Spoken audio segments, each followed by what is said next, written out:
Ugal-ugalan dan mencoba menendang polisi lalu lintas yang sedang bertugas saat berkendara di jalan raya.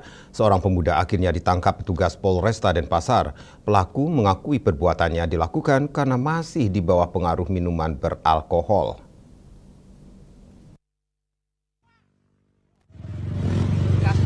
Video ugal-ugalan di jalan raya membuat geram warganet beredar luas di media sosial. Seorang pemuda dalam video tersebut terlihat ugal-ugalan mengendarai sepeda motor tanpa helm.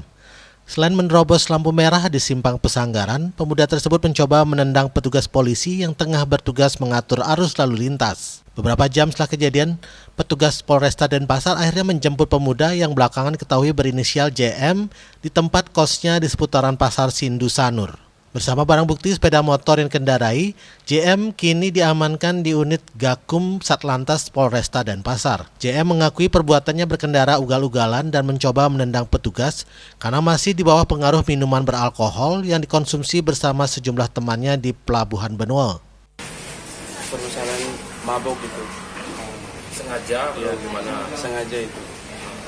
Melihat kondisi pengen ngampiri tendang itu ya. Tengah soalnya mati semua orang pas mabok. Polisi langsung melakukan penyelidikan di sekitar area Sanur. Ternyata yang bersangkutan ditemukan di sekitar area Pasar Sindu. Baru yang bersangkutan diamankan di Polresta. Petugas pasti melakukan penyelidikan mendalam apakah pelaku hanya ditindak karena melanggar ketentuan berlalu lintas atau tindak pidana lain. Raiswantara, Bali TV.